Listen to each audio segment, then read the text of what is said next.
Hello, I'm H.G. Tudor. Welcome to 10 Commandments for This One's Wife. You heard the premise, and now I will confer the power of commandment on my guest, who today is Michelle from Royal Daily Tea. Welcome, Michelle. Hello there. Thank you for joining me. You're now granted the power of commandment with regard to this one's wife. You now have the power to compel, to injunct, to improve or restrain. How shall you wield the power of commandment over this one's wife? Well, we're going to find out.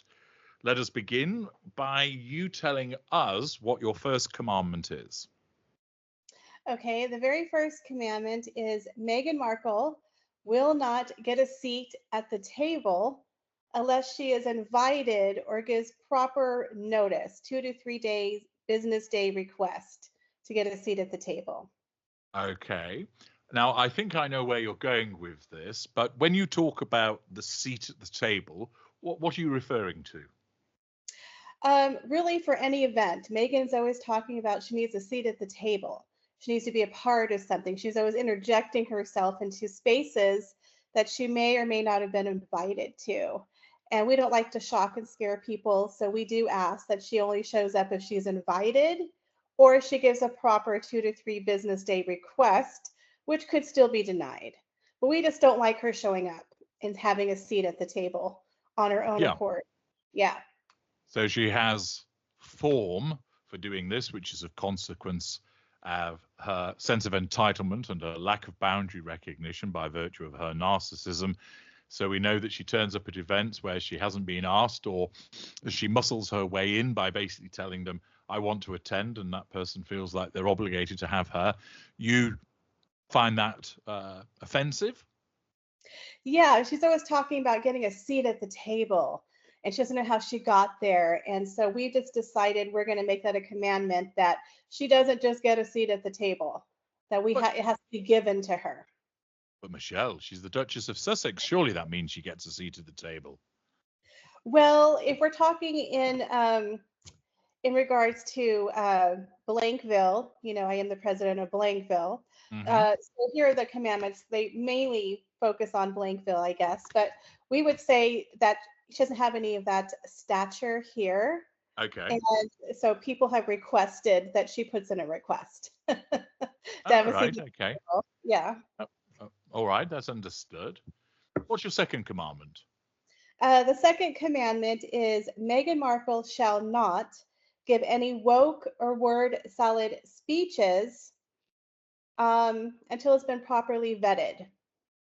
Okay. Well, we understand what a word salad speech is in the context of her saying something where we understand the words, but it provides absolutely no meaningful uh, contribution whatsoever. When you talk about a woke speech of hers, what do you mean by that? When she starts getting into her political word salad, trying to jump on social issues, we don't want her doing that because, again, like you said, she's a royal duchess, and we want her to stay in her space of being non-controversial, not getting into these issues that she really has no say in. Hmm. During the worldwide pandemic, she got into a lot of those controversial social grandstanding issues. So we're just telling her to stay out of that. Just we don't want you talking about it. All right. Why not just issue a commandment saying no speeches whatsoever? Well, if you remember at Blankville, we do like to use her as a secret weapon, and we do Hmm. like to send her out to people to give speeches because that she annoys people. Right. We do like to have a little bit of our patented BS meter that we run her speeches through to kind of Hmm. get rid of some of the BS and the lies and the wokeness. Uh, we don't want people to hate us because we send her out to give speeches. So we have to run it through our BS meter a little bit. Okay, so she can give a speech as long Yes. as it doesn't contain any word salad and it doesn't any kind of woke propaganda that she's engaging in. Yes. Okay, so she's going to be having to read from the telephone book then. Probably. All right. Okay. So that's what she's been injuncted in relation to her speeches, which, as I repeatedly observe, would send a glass eye to sleep. What's your third commandment? The third commandment is Meghan Markle shall not apply makeup, bronzer, or self tanner without the help of a professional. Why does that matter to you? Because she looks like she's a clown and about to join the circus. So we would recommend that she uses a professional because she tends to apply quite a bit of bronzer, quite a bit of blush, and doesn't evenly distribute her tan. And so we just recommend that she uses a professional every Okay. time she's in the house. And are you suggesting that because it makes her look bad? Or are you suggesting that because you just don't like to look upon her when she's got misapplied makeup or bronzer? I would say both. Okay. I would say both. Okay. Right. And when she applies the bronzer, is it the fact that she applies the bronzer where it's on her face, but then you can see that her scalp is particularly white and that her hands and her arms are white? Is it that you find problematic, or do you just think it's the application itself just doesn't look good? Yes, I would say it's all of the above. I mean, there's times where she just has blush just on her cheek, like real high blush.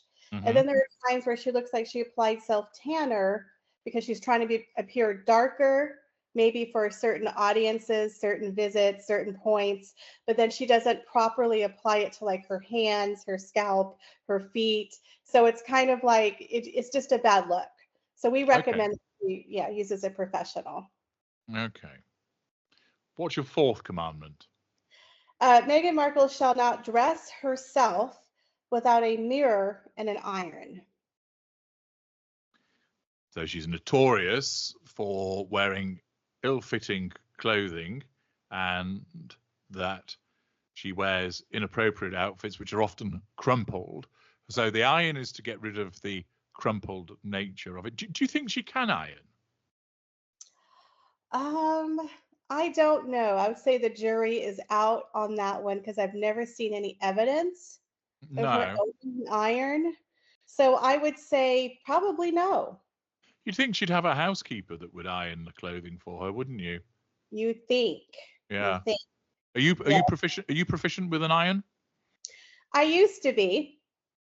Well, In have you lost your proficiency?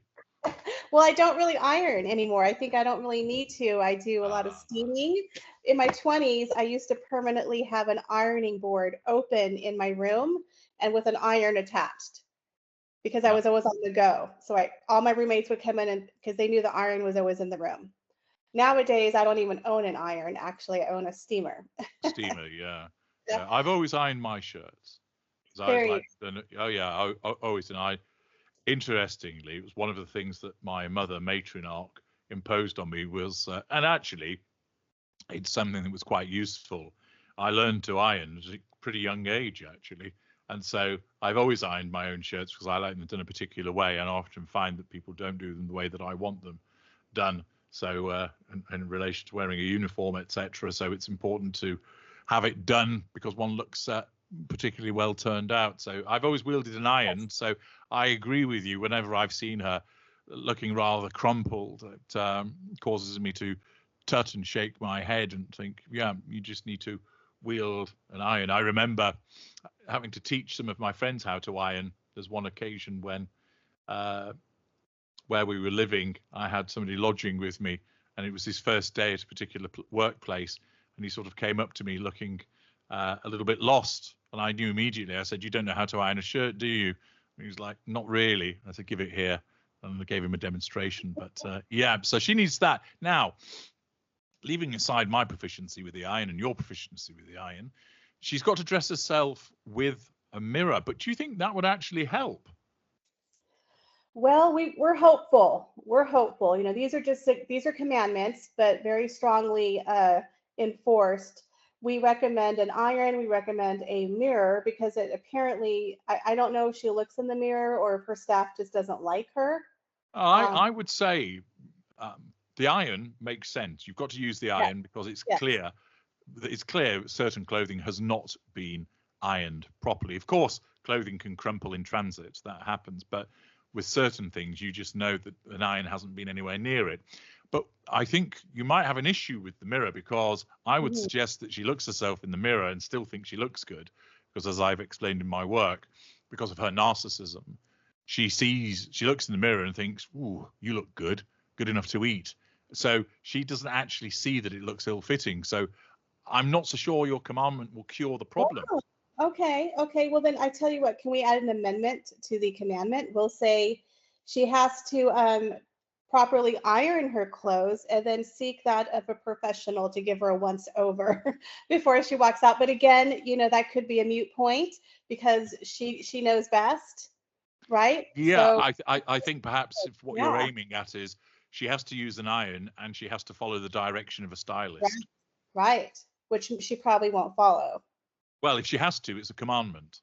You see, if you're saying Okay, to her, it's a you commandment. see, if you're Yeah, saying to her, you can't get dressed unless you use a mirror, but the mirror's no guarantee that it will cure the problem that she has, because she, as I just mentioned, she will look in the mirror and because of the distortion field through which she sees the world, because of her narcissism, she will think she will look gorgeous. Whereas if she's told you have to use a stylist, then she has to go along with what the stylist recommends. So even though she might think, I don't think this suits me, well, it will do because the stylist has done it. that's true. Now I have a question for you. Do you So iron blue jeans? do I iron blue jeans? No, I I had don't. a friend who did. I had a friend who actually would starch and iron her blue jeans, and they looked nice. But I was wondering if you would iron. I never ironed my blue jeans. But. No, I don't. And I don't iron my socks either, just in case anybody was wondering. Okay. Fifth commandment, please. Uh, Now this is a big one. Okay, this is where we're getting a little serious. The other ones, we wanted her to do, but this one, there's just no getting around this one. Meghan Markle shall not ever, and I say ever, Hmm. stick her tongue out like a serpent in Okay. public. Yeah, Okay. that's very What? offensive. Why do you find that so offensive? Well, have you seen her do it? Yeah, she's just being fun. No, no. So there was a speech, and I will try to get to the clip where she was talking at the bookstore, the Godmother's bookstore with Oprah Winfrey, where she was on stage for whatever reason, and Hmm. she was talking, and her tongue kept protruding out. And it was so disturbing. And then, of course, she's been in numerous photos where she does the little tongue. And sometimes I think it's just a reflex. Like, I don't think she's purposely. No. Sometimes she sticks it out, but there's been a couple of times where she takes a photo and her tongue just happens to come out like at a fashion event. And I'm like, that is very unbecoming. So please Yeah. do not ever do that again. There have been instances where she's deliberately stuck her tongue out where she thinks she's being Yes. fun, where it's not really the done thing to do. And that's part of, again, with her narcissism causing her Yeah. to think that that's the appropriate way to behave when it isn't. So it's misfiring in that respect. And then there are other instances where I don't think she realizes that she's doing it, and it's a subconscious reaction to the circumstances that she finds herself in. There are some people have opined that it's linked to some kind of drug use or medication that she's taking, but you don't like her sticking her tongue out. I do not. I think it's very, very unbecoming. Okay, so she's been instructed she must not do that. What about Right. your sixth commandment? Meghan Markle shall not force other people or other people's kids into fake forced embraces or hugs. That's a complete violation of other people's spaces, and we don't want her doing that. But Michelle, she proclaims to be a hugger. Right? Right? She's a hugger. She's a mom. Yeah, but if you notice, every single person, like when she went to Nigeria and she was hugging that little girl, Mm. or was it Colombia? I think it was Nigeria. And she was forced hugging that little girl for a photo op. That little girl was so uncomfortable. You've never seen Catherine, the Princess of Wales, force a hug or an embrace on somebody, right? Instead, they're actually trying to embrace her. So it's just something we don't like you to go and force it upon people. If they want you to hug them, that's fine. But the force hugging, like photo ops, we don't want, especially with people's kids. We don't like that. Why do you think she does all of this hugging? She does it because she wants to show people that she's Snow White. She's Ariel, right? But we know she's Cruella de Vil. And I think she's trying to convince people that she's a nice, soft person, that she's a hugger. But she doesn't look like a very warm person to me. She looks like a porcupine. Yeah, So there's forcing certainly people, right? I think it's for show. It's for camera. yes, it's certainly performative with regard to the facade, and of course, it's a means of asserting control over the individual that she's hugging as well by physically arresting them in that way, so that they're forced to hug her back, which means they show that they're under control, and it provides her with some fuel by way of the reaction. And when she does it in a public setting, it helps her manage her facade, which is I'm a kind, empathic hugger. And Right. it is Because if you look actually, at her, she doesn't like people. Like it was hilarious when you watched her at the Invictus Games. I think it was Dusseldorf, Germany, where she was wearing the black tank top and the people from Nigeria were sitting in the audience and they were really excited. And Harry, like, grabbed her, like, oh, she's mine. You can't have her. She was so bothered by the people trying to sit by her and talk to her. She actually traded spots with Harry. Do you remember that? Where she I doesn't like do. with Well, people. of course, it shows her Yeah. hypocrisy also, She's a hugger. because it has to be on her terms. So she Exactly. is allowed to touch you without your permission, but you're not allowed to touch her or talk to her without her permission because it's a threat to her control. And there are instances where she struggles to mask that reaction, because when people do touch her or want to talk to her or lay a hand upon her and it's not invited, you will see occasionally the ignited fury response where she gives them a bit of a death stare or she pulls away from them. It's very typical of a narcissist to be that way, of Right. intrusiveness towards other people to assert control over them, but you can't do it to Right. the narcissist. Are you a hugger, Michelle? I am, but only to people who I think want it. I don't just walk up to someone after meeting them for a minute and hug them Yeah, unless they're like someone who's dating my family. It's going to be more of an intimate relationship. But if I just meet someone, I don't just go hi and hug them. Like you yeah. want to make sure that it's comfortable. But I tend to be a warm person. I'm very empathetic. Um, I don't know. I'm a genuine person. I don't know. I guess so. But Yeah. it has to be at the appropriate time. Some people are very off-putting, but I'm a Southern gal. We're very friendly, but you do it it just really depends on the instance that you meet people.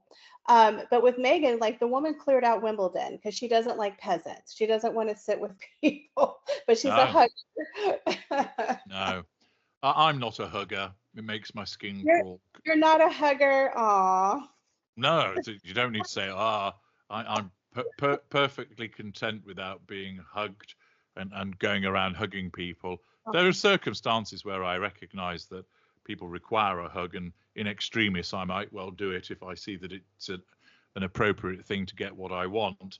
But I resist being hugged, and you're more likely to draw back a broken arm if you attempt it with me. But Or you yeah, don't give hugs if someone's having a bad day, they're crying. You don't say, "Oh, let me comfort you," or "Merry Christmas. Let me give you a hug." I could say Merry Christmas. I could say Merry Christmas without the necessity of an invasion of a gentleman's personal, private space. What if it's a Absolutely. lady? What if it's a lady? Like, what if we met in public and we're friends, and I go to give you a hug? Would you just you would recoil immediately into the Well, I corner? would. I wouldn't throat punch you if you attempted to give me a hug. Okay. I mean, in circumstances, if I knew you well enough and you sought to give me a hug, I recognise that that's the appropriate social convention in those circumstances. So I would reciprocate the hug, but not particularly for long. Uh, Right. and it's no reflection on you as an individual. It's just something that I don't want to do. And whilst I recognise that you're demonstrating affection and warmth towards me, which provides me with some fuel, it's an invasion of my personal space, and Exactly. accordingly it's not something that I'm particularly bothered about. I can do it. It's not like I can't do it. I do, but I generally prefer not to. And Right. in such circumstances where I know you, and therefore I understand that it's the appropriate social convention, I will go along with it. But if I've met you for the first time and you attempt to hug me, you'll suddenly find that you've either fallen over or you've suddenly grabbed thin air, because I will move out of your way, because I don't you don't hug me when you've just met me for the first time. Shake of the hand will do, shake of the hand will do fine, thank you very much. Yeah, absolutely. When people aren't huggers. And so the thing about Meghan saying that the royal family, like Catherine and William, weren't huggers, I mean, they just met you. What do you expect? Well, Right. precisely. Yeah, exactly. I know that there are different cultural expectations, but generally speaking, to go in for a hug with someone that you've met for the first time, it is intrusive. It's a lack of boundary recognition. And she does it repeatedly because that's her way, as we've just discussed, of asserting control over the individual that she's hugging and managing her facade in terms of showing to the rest of the world, hey, look at me, aren't I kind? Okay, so that's certainly one I could get on board with, of telling her not to put people into hugs. Let's move on to your 7th commandment, please, Michelle. Meghan Markle shall burn red dress and never wear it again. That kind of goes along with the sticking her tongue out. It's a major offense. We don't want to see it. It's an atrocity. That dress has to be burned. And by the red dress, we're talking about overripe burst tomato lady dress.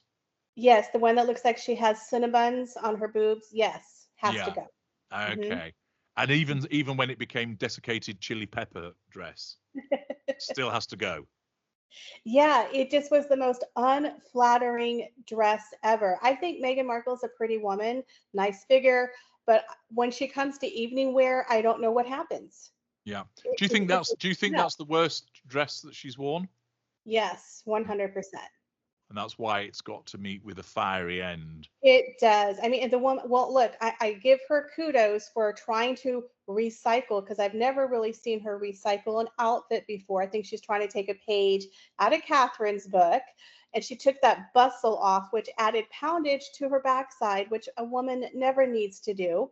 It was just an unflattering dress. It looked like, I don't know if y'all have this in the UK, but in America, we have something called home economics, where you learn how to sew and cook in high school. I always tell people it looked like a home ec dress, like a teenage girl sewed that for a school project. Yeah. That's what it looked like to me. It was awful. And supposedly it was a designer dress. I'm sure the designer was mortified. So it was absolutely the worst dress. And then she took the bustle off, and it just wasn't any better. It looked like I said, always had that slit. It just was not flattering at all.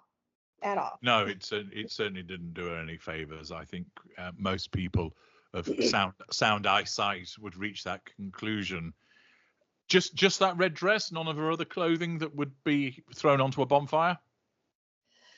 Well, I mean, most of them are rumpled, and those pants that are always like 3 sizes too big and too long. But I would say the red dress is just the one that sticks out to me. Okay, that's fair enough. Yeah. What's your 8th commandment for this one's wife? It would be Meghan Markle shall refrain from fake pat pics, no staged PR stunts on royal family major events. That certainly seems to me like a sound suggestion. So Backgrid are going to be issued with a redundancy notice, and she's not doing any pat pics, and she can't overshadow the royal family. What is it that you dislike so much about this particular aspect of her behavior? Well, one, it's disrespectful, and two, it makes her look desperate. It's sad, really. It reminds me of, do you know that couple? Oh gosh, they're called Spidey. I think it's Heidi and Spencer Pratt. They were reality stars. They were notorious for setting up pat pics, and I think they were Big Brother in like the UK. They're reality stars here. Well, I can safely say with an immense amount of pride, I have no idea who those people are. Okay. Well, they were tabloid darlings and reality stars, and they were always setting up these fake pat pics, and it kind of backfired on them because people got sick of them. They were overexposed. They were seen too often. They looked desperate.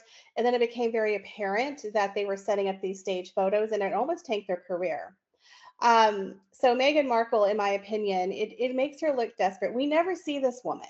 We never see her just walking around. It always happens when there's a birthday, a wedding, an event, a speech, a holiday, and then all of a sudden there's just a pic of Meghan on the beach with the perfect image. So it just looks very is it contrived? Is that the right word? Yes, Uh, that's right. yeah, contrived. Yeah, it just makes Okay. Why does her desperation matter so much to you? Why? Well, that's a good question. I would say it's not really the desperation part, it's the disrespectful part of Okay. always trying to one up the royal family. Yeah. Um, I think that's more of the part that we don't like. And then the added bonus is you look really pathetic. So yeah. Okay. Taking that further, if she wants to upstage the royal family, why shouldn't she be able to? Hmm. Why shouldn't she be able to? Because it's counterproductive. We have the royal family who's out there doing acts of charity, servicing others. And even though we don't like it, technically she is part of the royal family. Hmm. She's still a royal duchess. She's married to a prince. Her father-in-law's the king. So even though she's not a working royal, she's still part of the royal family. And what she does, it does fall back onto the royal family. Okay, so she's taking away attention that would benefit the royal family or the cause that the royal family are involved with. And it's tacky. Yeah. And it's a reflection of the royal family. Even though she's technically not a working royal, she's still associated with the royals. So when she does these, like that red carpet event at the Yeah. children's in that red dress with her legs open, no offense, but it was like, oh man, she looked like a little starlet, like a Yeah. little girl from prom. Yes, the behavior is unbecoming. Unbecoming of a royal duchess. If you're going to walk around with the title, act the part. Yeah, well, she certainly has never grown into the title. That much is true. Okay. I Number call her 9, please, Michelle. Tinseltown. Oh, I call her the tart of Tinseltown. Oh, well, good alliteration. What's your 9th commandment for her? Number 9, Meghan Markle shall make amends with those she has wronged. And if she does this, this could possibly turn over some punishments that she has racked up breaking the other amendments. Okay, well, the point is with the commandments, she has to go along with them, so she wouldn't actually breach them. So if she's told to do it, you've got the power you exercise over Okay. her means it Okay. happens, so she will never breach it. So it's she won't have the right to overturn the punishments, but I understand why you said that. That's okay. Right. So you need her to make amendments with all of those that she has wronged. That's going to be a pretty lengthy. Right. That's right. So It's that's going to be why like it's going to be like about 45 seasons of My Name Is Earl. yeah, we know she has a whole graveyard of buried and ghosted family and friends, Yep. but she's getting some more plots. But basically, for number 9, the reason why we say that is because, like you said, we know it's impossible. She's never going to be able to make amends with every single person that she has wronged, but Yeah. we put it in there as kind of like a work in progress. And then if she does break another amendment, because we are dealing with a narcissist, we're dealing with Meghan Markle. Like you said, she's not going to always follow the rules. That if she goes out and sticks her tongue out in public and wears the red dress and upstages the royals, that's 3 commandments that she broke. Instead of facing punishment, if she goes out and makes amends with someone, then we can kind of say, okay, you broke those amendments or commandments, but now you're making amends with someone. So, as long as you do that, because that's torture for her, Mm-hmm. we'll maybe look the other way for one of the breeds. Okay. Yeah, Okay. because it's almost a punishment to her. Yes, Make amends. absolutely. That she has to go and seek salvation and forgiveness at the hand of all of those that she has wronged. Absolutely the case. Right, right. And your 10th and final commandment, please.